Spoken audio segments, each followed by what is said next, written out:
Hey everyone, welcome back to the Dunlending Warcry. This is Scott.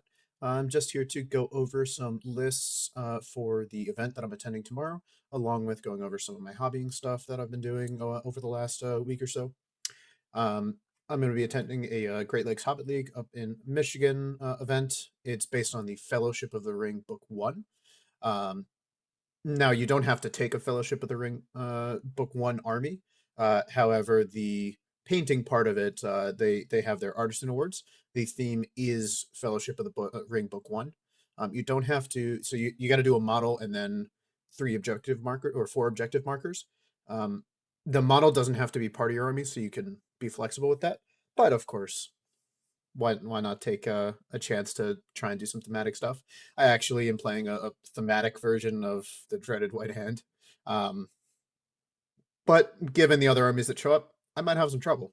We'll see in a minute. But just to start, I'm going to quickly go through my hobbying stuff. Some people have commented they like my bases. Just a quick little, I did a lot of base production because I ran out.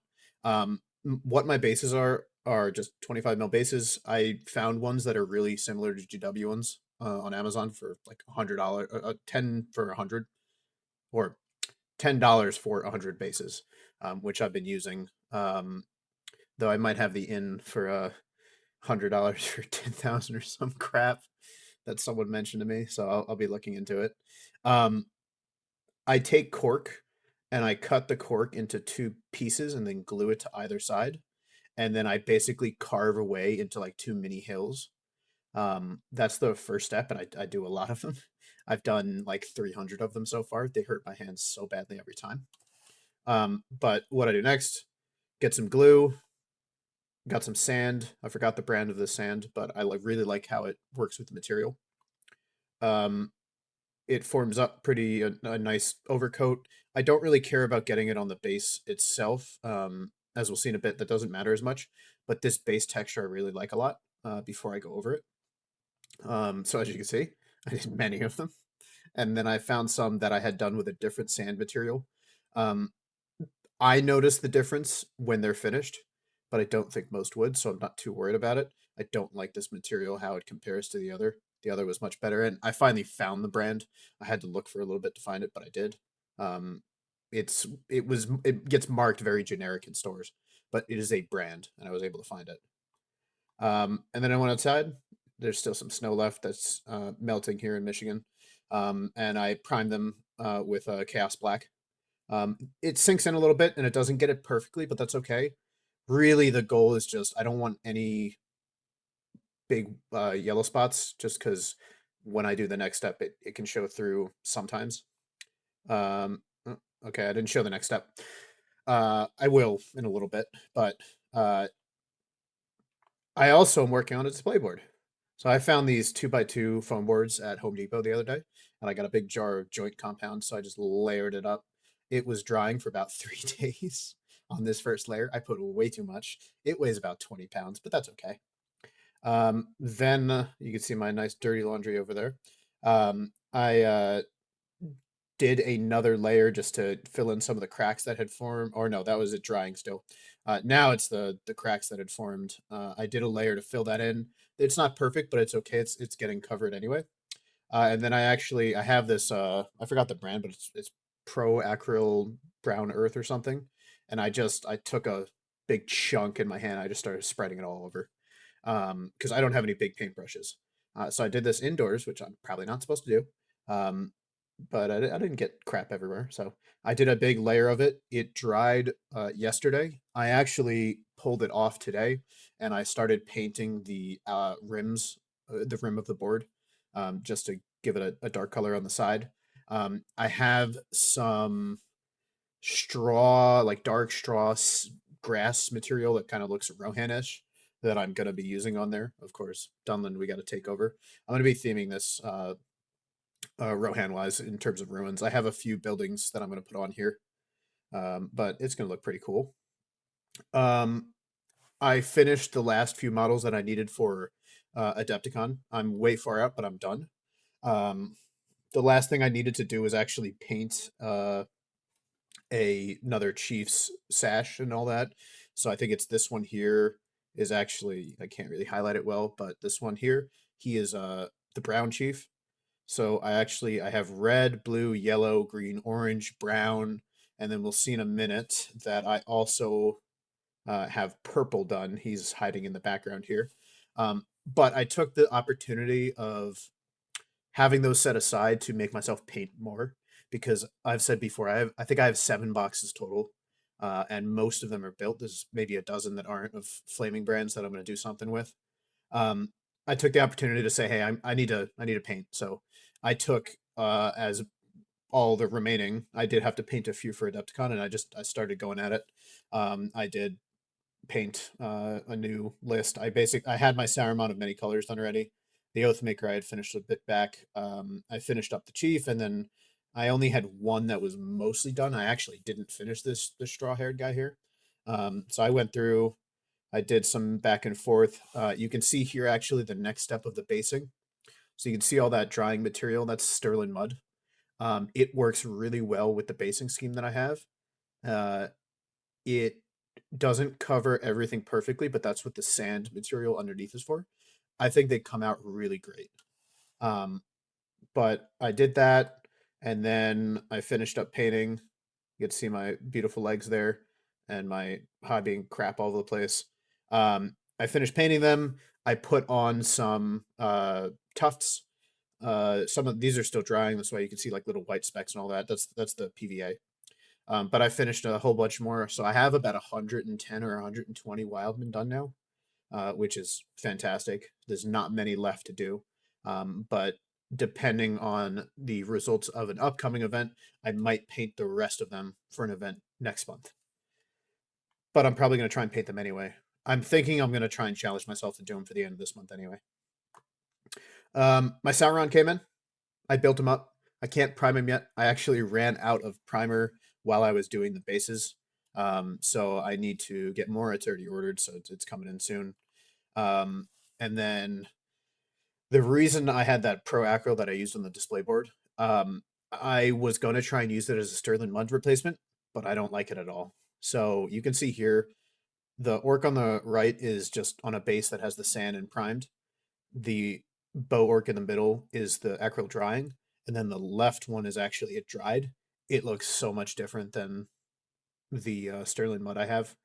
I'm committed to this style, so it didn't work very well. That's why I used it on the display board. I can't, it doesn't fit.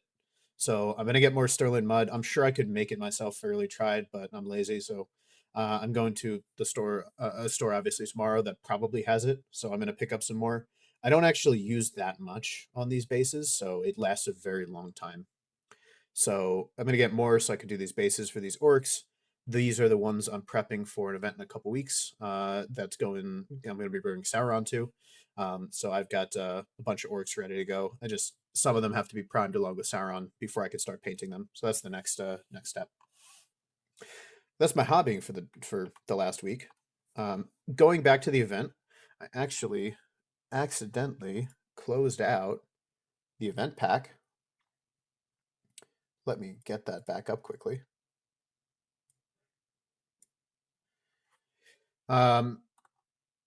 So part of the rules for this, so it's 3 rounds, 500 points. There are no flying models allowed. So no carbine. And we'll see in a minute. Of course, I don't have them. I went thematic as best I can. Artisan Award is based on the objective markers. So I showed in the last video, I did a few. I did a sack of money. I did a tree stump. I did the Palantir, and then I did some scrolls, all representing Saruman's kind of rise to power, looking for the ring, gathering his forces, starting the industry type deal, which he was doing during this time. The 3 scenarios are convergence, assassination, and storm the camp. And we've got 2-hour rounds, which is a little long for 500 points. I probably would have gone maybe for an hour and a half or hour 45. But basically what this means, these games are going to conclusion, which is also nice in its own way. It doesn't feel like you're going to get cut off in the middle of an important thing. These are going to time. Or sorry, going to conclusion, which is cool. We are up to 22 people. It was going to be 20, but we got a last minute addition. So one of the guys is stepping up to ringer. Um, we have a nice variety of armies, though there are some few repeat offenders that have shown up en masse. It's the takeover of the elves. But heading over to the lists, so just going through them. To start, we've got Julian, our lovely Adepticon winner from 2025. Until he faces me, I'm going to beat him down with his silly white council. He was not happy that no flying was allowed. I do actually want to quickly show there are a couple notable lists that I want to show the submission on Longshanks, just because it's really funny. So this is Julian's. So Elrond, master of Rivendee's nuts. The scream of agony on Elrond's model is the closest I've seen to my own. Upon learning of how Dan wants to screw me over with this event, he's also the hero I hate the most in the game, so it's fitting I double down on torture.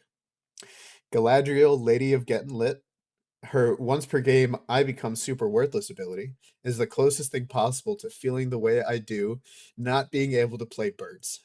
It will be my first move every game, so my models know the suffering I feel. Radagast on Slay. Failing to kill the first model with a chariot charge is a delightfully horrific feeling, similar to me being unable to play birds. I will use Radagast's rule to give eagles resistant to magic a bunch. Thrain Julian the Broken. Unknown to many, Thrain's mind was not shattered by Azog, but rather being forced to play flyless models at a local 500-point tournament. He never recovered. This is true poetry. What Julian wanted to play was eagles. He's gonna bring Gwahir a couple papa birds and a couple baby birds, but he's not allowed to. Um, so he did that instead. He's got his four models 485. He thought it was 475. I don't know why. But he offered me 25 points to bring Grima, but I couldn't take it because it smelled of bird. Um, I am playing White Hand, but I went for more thematic. Saruman's talked about a bunch in the Fellowship of the Ring book one. His whole thing being unfolded, plans going and all that. So I can take him. Grimm is in Rohan, so I can't take him. And then I just got hobos. I mean, the Wild Man Oathmaker sure is from Two Towers, technically from the movies, but I'm sure someone swore allegiance to him. I mean, he was gathering Dunlending people with him before um, the Fellowship of the Ring. I mean, he was bringing them in, so I'm sure someone swore allegiance. So he is representative of the rise to power. And then I just got a bunch of hobos, bows, spears, a few flaming brands. But I'm at 42 models. I am the largest list, just because that's how I roll. Next up, we've got Tristan bring in Reclamation. Baza and Madril bring in a whole bunch of warriors, Ministerith, some rangers, and a knight. Pretty clear cut. This is how Reclamation builds at this point level. Ben's rocking Fields of Celebrant, Aerol, and Eight Sons. And then the King of Men, he's got some Warriors of Ministerith and some Citadel Guard. Those Sons are going to be scary. At this point level, the impact of them on a charge against something is going to be mean. Very few lists are going to be able to hold up to a big cavalry charge from them. We got Matthew bringing the fiefdoms. He's got Imrahil and 6 knights with him riding along, and then a captain and 12 men at arms. So the knights for mobility with Imrahil, while the men at arms just go for a tight formation, I'm sure, and look to cut people down. We do have a Beorn and Beornings from Jacob. Beorn at 500 points can be pretty strong. He's got a full warband with him. I guess not full. He is a legend now, so he could take, if it were 550 or 540 or 560, he could take 3 more. He has got 18 slots. But this is a pretty strong spot for the Beornings. Obviously, right above this, you have to start taking 2 bears, which could be scary, but then your model count is dead. So Beorn and all those Beornings can do a lot of work here. Then we've got Brian running Garrison at Dale. He's got double wind lance, a bunch of knights, and a bunch of bows. It's really going to pepper some people with shooting. He could have, I think, optimized a little better. He could have gotten another model if he downgraded a knight, but it's okay. I mean, knights are pretty cool. I had a lot of fun. I played a TTS match filling in for somebody last week, and I got to play Dale against Smog. So I got one super shot against him that did the 10 wounds. I almost got a second, but then we realized that the wind lances have a minimum range, and this was like a buckshot trying to go for him, so I couldn't have made the shot. So but it was pretty fun. I did end up shooting him, or I did end up shooting him to death. But we did play out what would have happened if I did shoot him to death because he was fighting Girion, and Girion was actually going to win the duel, and he ended up wounding him. So he was dead either way. But it was really fun. Next we have Adam playing Rivendell. He's got Elrond on a horse, a 4 knight contingent with him, and then a Banner Elf, 5 elf bows, 4 shield and spears, and 3 regular, and then Bilbo decked out. This is another one that I'm going to go over to the sign up for it to get the best name. Where is he? So this list is entitled, After All, Why Shouldn't I Keep It? So this is Bilbo hanging out with the ring. He did not give it to Frodo. So he is in fact not an aging hobbit because he will not age. He has kept the ring. Next, we have Memes Demundi running the Black Riders. Pretty clear cut at this point level. It's 4 of them with Morgul Blades. They're going to just try and ride people down with their courage reductions, hope that people can't charge. It might actually be pretty effective against all the elf lists because their courage is getting dropped pretty dramatically. So it'll be a real fight with them. Next, we've got Dan playing Halls of Thranduil. I think this is another one. I need to check the actual list. I think this is the one. Thranduil, a Sentinel for Palace Guard, some Glaives, Shields, Bows, and then Legolas with a couple Rangers. So 22 models is, I mean, it's about average for what the event is. Legolas is going to do a lot of work at this point level. He hits far above his 110 point cost. So heading over to the sign up for that one. This list is entitled, Don't Worry, Someone's Guarding Gollum. No one was guarding Gollum. So this is clearly why Gollum snuck away this excursion. Next we have Frederick playing Breaking of the Fellowship. We got Aragorn, Legolas, Boromir, Frodo, Merry, and Haldir. So going for the hero hammer, going for a lot of might. Boromir and Legolas together at this point level with Aragorn, of course, it could just mince through stuff. If it gets in a situation where they get to do melee and just go to town, they're gonna break some armies very quickly. Next up, we have the Rock playing Kingdom of Khazad-dûm. He's got a bunch of dwarf rangers with longbows, a bunch of shields, of course, 2 kings.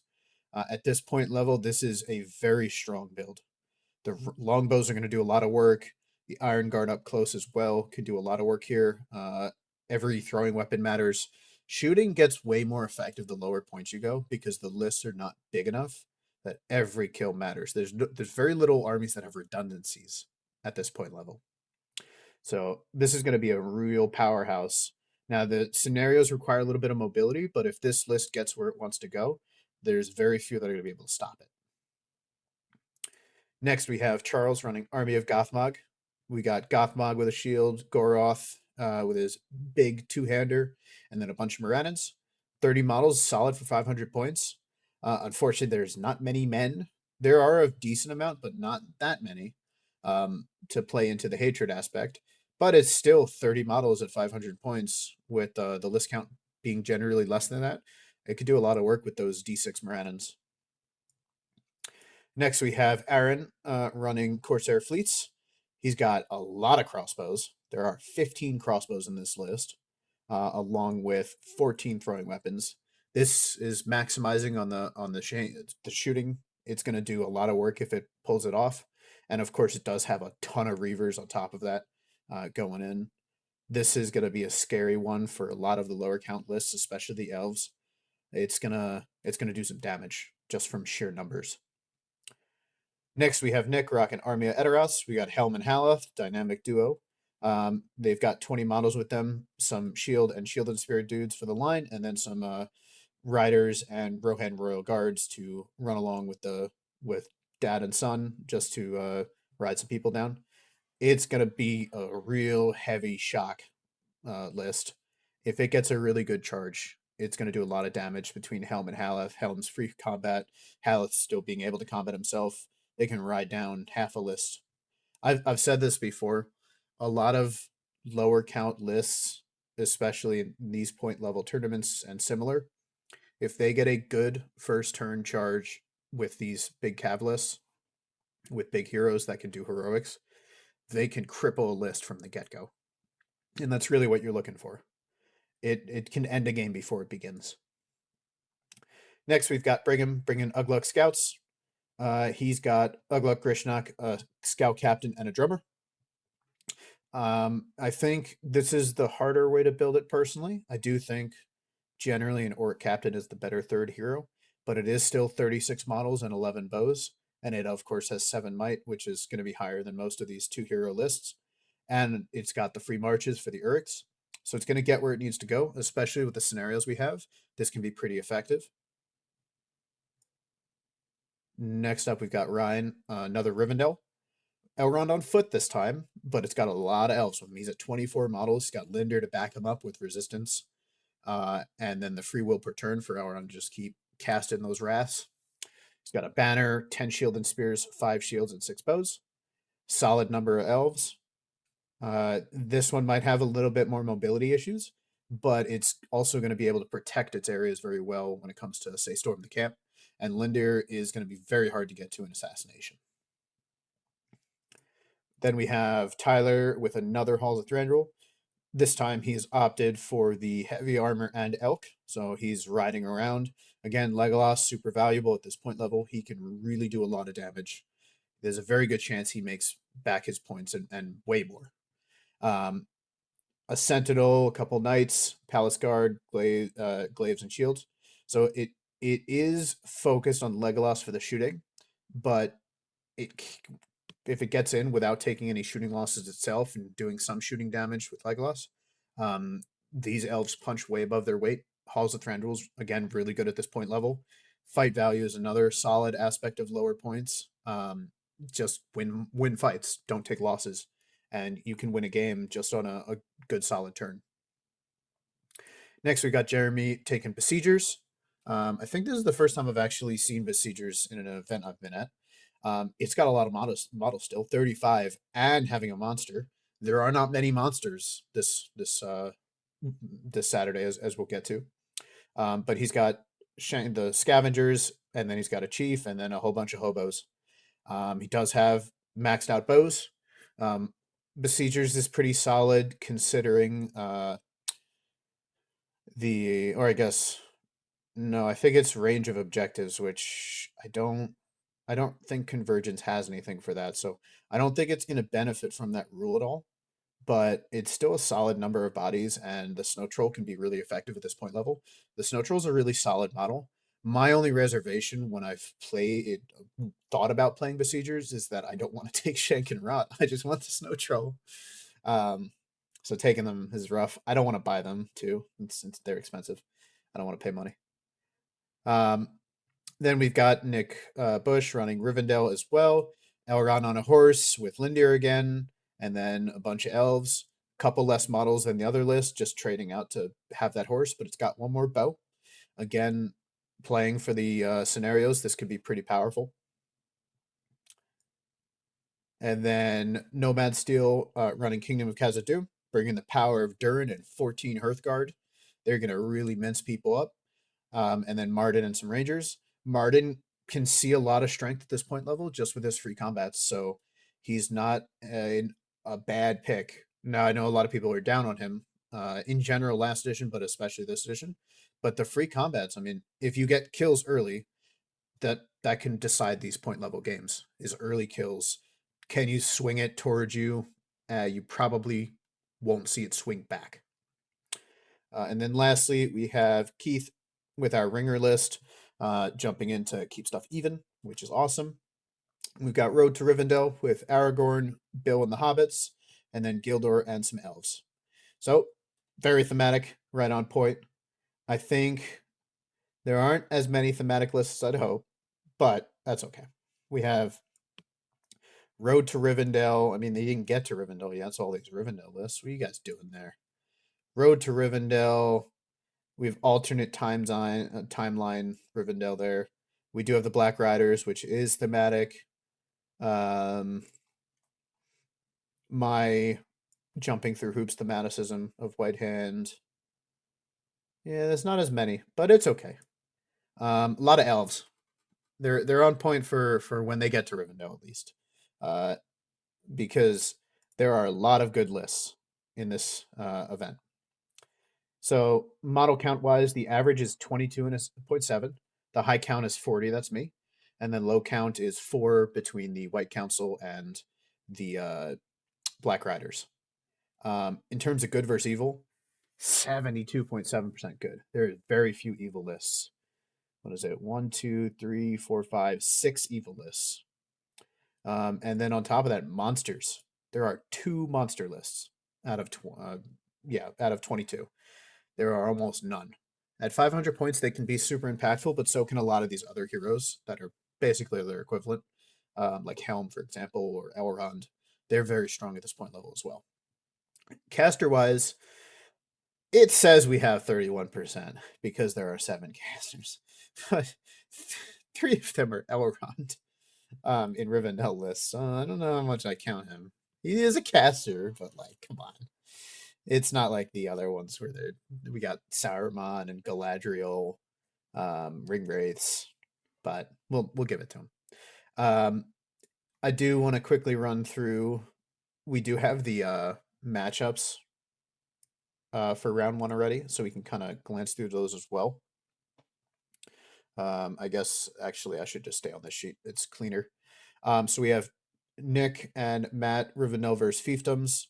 Again, the first round is convergence. So corner deployment, alternating corners, and then grab the objectives, get them to the middle. So it's Nick versus Matt in on the round 1 table is 1, but these don't matter. Similar model count. It's gonna be a bloodbath. I think for the most part, a lot of the similar model count armies are gonna beat each other up. Then we have Rivendell fighting the Black Riders. That's not ideal for Black Riders with Elrond running around. He can do a lot of damage to them. But of course, if they pull off a solid transfix and everyone goes for a Mortal Blade, he might have some trouble. Then we have Corsairs fighting Beornings. The Beornings do not want to deal with this crossbow spam, but of course, they can play around getting to the objective a little faster, I think, with transform shenanigans. They can get there very fast. If they grab them early, maybe Beorn takes it. It's going to be hard, though. But I think that'll be an interesting game. Then we have the Besiegers versus Kingdom of Khazad-dûm. That's going to be an interesting one. This is the spammier Khazad-dûm with all the longbows. The Besiegers might have some trouble with that, but if the Kingdom of Khazad-dûm dwarves hang out, they might lose from the objectives being grabbed by the hobos. The hobos have good courage. Even if they break, they might stick around. Then we have Army Veteros versus Ugluk Scouts. Not ideal for Army Veteros because it's got enough models to resist that heavy charge. But if Helm just rolls pretty solidly, he can mince through them a little bit at a time. My White Hand is facing off against Garrison of Dale. Shooting's going to be hard. I'm hoping that I can grab the objectives. It might come down to a me dying to end the game thing, but we'll see. I know I'm not particularly great up against this straight 3 shooting, so as long as I keep Saruman safe, I think I'll be okay. Next, we've got Army of Gothmog fighting Rivendell. Not what Gothmog really wants to face, but with the numbers and the D6, it could be impactful. Then we have who is the real Thranduil and Legolas fighting off 22 versus 19. They're going to beat each other up. One is asking why the heck you aren't watching Gollum. And the other one is saying, I thought you were watching Gollum, and now they're going to fight. Then we have Reclamation fighting White Council. Not ideal for Boromir. That's he's got his magic to really mess with him. Panic Steed's going to be nasty, and Galadriel just pinging Boromir every turn, or um, looking to just lock him down. Then we have Breaking the Fellowship versus Fields of Celeborn. Not what Fields of Celeborn wants to face. I think the combo of Legolas, Aragorn, and Boromir, those sons of Eorl are going to have a real rough time. Between Legolas looking to ping horses out, and then also the Fight Six not caring about their Fight Five near Eorl, they might have some trouble beating them down. Similar to Army of Edoras versus Ugluk Scouts, it's not the list that they can just run into and just look to shatter. It's kind of one of the worst they could possibly face, I think. And then lastly, our late joiner with his Kingdom of Khazad-dûm is facing off against the Road to Rivendell Ringer list. That'll be an interesting fight between the Fight 5 Elves and the Fight 5 Khazad Guard. They're going to really beat each other up. I think a lot of these matchups are going to be very determined by who moves and who doesn't. I think most that don't move are going to be at risk of not grabbing objectives before the game ends. And those that do, even if they take losses, might swing the win just from that. So it's going to be interesting to see what happens with all of these. I do think most of the matchups are very similar numbers. So there's very few that have super disparity between that. The bigger model count lists did end up facing bigger model count for the most part. Between 40 on 27 is not that bad. 20 on 36 is a bit different. The 35 on 16 is rough, but that's Beornings. I mean, they're always so it's not the real pivotal ones. Like if my 40 were fighting 4, that might be an issue. So they're generally, I think most of the matchups are going to be pretty good. I don't see any of these being super one-sided. So it'll be a good start to the day. But that's all I have for now. I'll be making a video, of course, next week going over what the results are and then some additional hobbying stuff. Just I'm trying to keep myself going with it. I want to try and paint basically all my models by the end of the year. I'm making good progress so far. By the end of month 2, I've done about 130-ish models so far. I think that's pretty good. If I keep up that pace, I should get a lot done by the end of the year. So thank you all for watching, and I will see you next time.